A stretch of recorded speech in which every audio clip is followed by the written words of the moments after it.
O Brasil dá um passo importante na luta contra a dengue. 3 cidades, Maranguape, no Ceará, Nova Lima, em Minas Gerais e Botucatu, em São Paulo, vão receber as primeiras vacinas de dose única, produzidas pelo Instituto Butantan. E essa ação, que vai começar neste sábado, dia 17 de janeiro, tem como objetivo imunizar pelo menos metade da população adulta, além dos profissionais de saúde. Então é assim que funciona, hein? 50% pelo menos da população dessas cidades precisam comparecer. Para explicar os detalhes dessa campanha e a importância da vacinação, eu converso com a doutora Marcela Bandeira, que é infectologista do Hospital Moriá. Ela nos orienta sobre os impactos do novo imunizante contra a dengue, a escolha das cidades e como é que a população pode se proteger, né, doutora? Bem-vinda. Obrigada, Eduardo. Doutora, considerando que o Brasil registrou mais de 1.600.000 casos prováveis de dengue no ano passado, 1.762 mortes, né, confirmadas, qual é a importância da gente começar o ano falando em vacinação em massa justamente nessas 3 cidades? Então, é super importante. O Brasil é um país que tem muitos casos de dengue.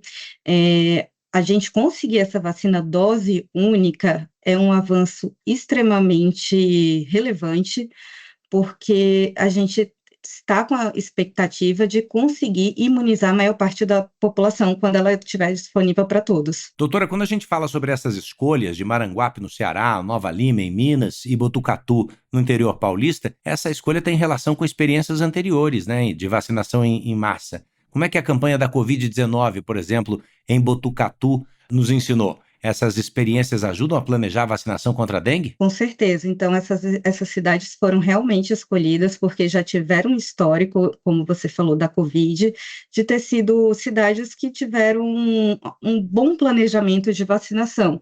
E, além de tudo, também a gente sabe que são regiões com um alto número de casos. Então, quanto mais planejado é o sistema de vacinação, maior chance a gente tem de adesão da população, né? E todo mundo fica mais protegido. A vacina do Butantan, doutora, é aplicada em dose única, né? E mostrou até aqui uma eficácia de 75% e mais de 91% contra casos graves de dengue. Como é que isso se compara com a vacina japonesa? Então, é muito importante para a gente ser dose única, porque o paciente ele não precisa voltar. Então, a vacina japonesa, a gente tinha que ter um intervalo entre uma dose e outra, né, de 3 meses, para ter imunização de forma efetiva. Agora, sendo só com uma dose, a gente tem menos chance de perder esse paciente que iniciou o esquema vacinal. Então, esse é um dos principais benefícios. Doutora Marcela, explica para a gente um pouquinho sobre carga viral, porque o Instituto Butantan tem dito que mesmo quem é infectado depois da vacinação apresenta uma carga viral menor. Quais são os benefícios clínicos dessa redução, né, para a população? Sim, não só com a dengue, né, como qualquer outra doença viral, quando a gente tem uma carga viral menor, a gente tem menos chance de doenças graves. Então, tendo menos doenças graves, menor o risco de hospitalização, de óbito. Então, a gente consegue controlar de forma mais efetiva uma epidemia. E sobre a faixa etária contemplada inicialmente, a gente está falando do quê? De 15 anos a 59 anos, né? Mas há estudos para ampliar a vacinação para crianças e idosos. O que a senhora pensa a respeito? Precisam de mais estudos, como você falou, tem uma previsão que vai chegar para todos os grupos. Os estudos que foram feitos até o momento mostrou que a vacina é segura, com poucos efeitos adversos, especialmente graves, e mesmo os que foram graves, não teve risco de complicação. Então, assim, só precisa mesmo ampliar a faixa etária de estudo, que a gente não pode fazer vacinação se não tiver ampliado, né?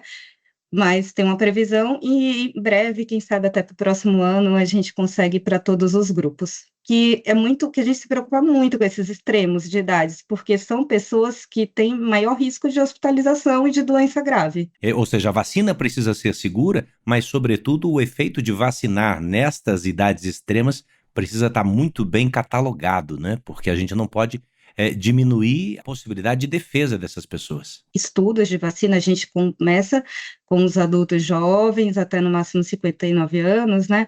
Que aí, teoricamente, as pessoas que têm o sistema imunológico melhor, né? Então, e sem, óbvio, sem outras doenças que possam cair o sistema imunológico. Isso é uma coisa padrão para os estudos de vacinação de forma geral. Eu queria entender também, doutora, se essa vacinação em massa pode ajudar a reduzir a circulação dessas doenças, né? Ou o controle continua independente disso, porque a dengue é uma arbovirose, assim como a zika, né? Chikungunya, transmitidas pelo mesmo mosquito, né? Sim, então, as medidas não devem deixar de acontecer. Então, evitar água parada, né? Todas as medidas que a gente já conhece como padrão de dengue, não pode deixar. A vacinação não substitui, é algo a mais para que evite quando o indivíduo for picado pelo mosquito, adquira a doença, porque ele vai ter uma defesa. A vacina é uma estratégia a mais para impedir que as pessoas adoeçam contra a dengue, porque vai ter uma resposta do sistema imune, porém as medidas de cuidados que todos nós já conhecemos, como evitar água parada, não deve deixar de acontecer, porque uma coisa não vai impedir a outra. Perfeito, doutora, é isso mesmo. Água parada, todo tipo de cuidado que a gente já tem para não deixar o mosquitinho da dengue se sobressair por aí. O governo, inclusive, está planejando expandir essa vacinação gradualmente para todo o país.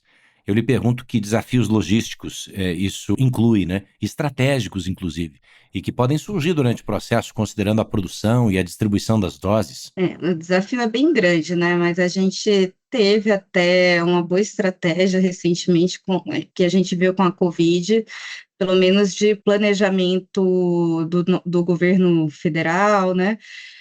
De como da Sociedade Brasileira de Imunização, de como realizar. Então, a gente tem uma experiência. Acredito que o desafio maior fica na adesão da população, né? Que hoje em dia tem gente que não é tão aderente a receber vacinas. É impressionante como a gente voltou atrás na confiança às vacinas, doenças que estavam erradicadas correndo risco sério de voltar. Um exemplo mesmo é o sarampo, por exemplo, né? Que a gente teve a erradicação por muito tempo e a gente torna a voltar em 2019. Doutora, isso acontece culturalmente porque as pessoas estão acreditando mais no que recebem no aplicativo de mensagem do que nas pessoas que estudaram uma vida toda e como a senhora aqui está dando entrevista dizendo que é seguro, que é conhecido, e aqui a senhora atribui essa incredulidade de tanta gente nessa fase da nossa vida na ciência. As pessoas acabam vendo fontes não confiáveis, né? Então, não vai ser visto, né, de forma geral, um infectologista, um médico especializado em vacinação, seja o pediatra ou qualquer outra especialidade, falando para não se imunizar. Algumas vacinas, que não é o caso da vacina da dengue, tá? A vacina é extremamente segura, de acordo com os estudos até o momento. Então, até pela forma, a tecnologia da vacina é uma vacina segura. Algumas vacinas a gente tem um cuidado a mais em grupos de risco. Então, assim, se tem dúvida, procura seu médico, a gente faz orientação, mas parar de ver fontes não confiáveis, né? Escutar o que o médico está falando. Eu tenho a impressão também, doutora, nesses mais de 30 anos dando notícias e contando histórias das pessoas, que as pessoas estão acreditando cada vez mais no pior, né? Elas estão apostando no pior. Então, se alguém diz que uma vacina criada para alguma coisa, ela foi criada, na verdade, para monitorar o comportamento das pessoas, pronto. Tem o meu voto de confiança, porque é bem provável que o pior esteja acontecendo. As pessoas estão perdendo a capacidade de acreditar no que é bom, né? E assim, se você for escutar pelo menos eu, como profissional de saúde, médica infectologista, assim como todos os meus colegas infectologistas, né, todos nós temos a carteirinha de vacinação completa. Apareceu vacina, a gente está brigando para ser imunizado, porque a gente não quer adoecer. Então, são estratégias boas de prevenção, as vacinas. É isso. Então, antes de desconfiar de uma novidade, busque saber se ela tem tido a adesão, né, a confiança de profissionais, de cientistas, né? Eu acabo de me recuperar de um vírus influenza A extremamente perigoso, problemático. Eu nunca tive dengue, doutora, mas a influenza me deixou de cama. Minha filha, de 4 anos, teve 8 dias de febre. Eu tive 5 dias de febre. Minha mulher grávida também pegou da nossa filha esse vírus influenza. Ficamos até madrugada dentro, aí no Moriá, buscando ajuda e auxílio. E nós tínhamos deixado passar a vacina da influenza. Esse ano eu já estou me perguntando quando é que começa. Porque se a vacina vai garantir que se eu for infectado, eu não vou enfrentar com tamanha gravidade, assim como eu enfrentei, é isso que eu quero para minha vida, né? E as pessoas estão esperando para conhecer o pior, para só então acreditar. Se a gente esperar todo mundo se infectar, estamos danados, né, doutora? É verdade. Assim, o principal objetivo, quando as vacinas são criadas, é evitar as formas graves mesmo. Claro, se a gente puder evitar não ter doença, é melhor, mas nem sempre isso é possível. Mas o que que a gente quer? Que não vai ser, não seja hospitalizado, né? Não, o paciente não vai evoluir a óbito por causa disso. A gente quer que ele se recupere caso tenha doença, de forma tranquila e dentro da sua casa, e com menor quantidade de sintomas possíveis. Nós vamos voltar aqui para concluir sobre a dengue. Além da vacinação que está sendo anunciada, né, com dose única, o que é ótimo para a adesão das pessoas à droga, à medicação, né? Que medidas preventivas ainda são essenciais para controlar a dengue, especialmente em regiões de alta incidência? Vamos bater firme naquele lembrete de sempre, por favor. Água parada, que todo mundo já conhece. Outra coisa importante, se vai para a região de mata, coisas do tipo, utilizar também roupas mais compridas, telas, mosquiteiras. Então, são medidas para evitar que o mosquito vai picar você, seja ele dentro da sua casa ou fora dela. Isso, e nada de olhar para aquele pratinho do vaso que você deixa lá do lado de fora, esperando a chuva chegar e falar assim: "Não, mas é que é água limpa o mosquito não gosta". É essa a água que o mosquito prefere para colocar seus ovos. Então vamos água zero, não pode deixar.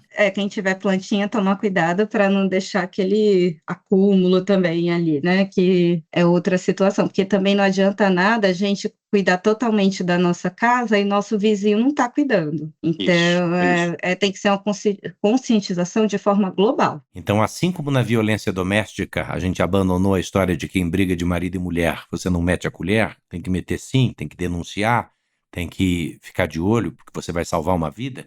Você tem que olhar por cima do muro pela janela para saber se o vizinho está fazendo direito. Converse com ele amigavelmente, ninguém está livre de uma boa conversa. Agora, se for um terreno abandonado, uma casa abandonada, daí é acionar os órgãos da prefeitura, que eles terão todo cuidado em vir. Tem drones hoje usados na prefeitura de São Paulo, em outras cidades do Brasil, com o herbicida, com o veneno, para não deixar que os mosquitos se proliferem. Doutora, quero agradecer demais por essa aula aqui no JR 15 Minutos, a infectologista do Hospital Moriá, Marcela Bandeira, com a gente hoje. Obrigado. Eu que agradeço. Terminamos assim a edição 1335 do JR 15 Minutos, que tem a produção do David Bezerra e das estagiárias Agatha Tavares, Bárbara Maiato e Mariana Picciarelli. Sonoplastia de Bruna Franco. Coordenação de conteúdo, Deni Almeida. Direção editorial de Tiago Contreira e a vice-presidência de jornalismo de Antônio Guerreiro. Eu agradeço a sua audiência. Replique, por favor, esse episódio com quem você puder. É uma questão de saúde pública. Eu sou Edu Ribeiro e bora para a próxima.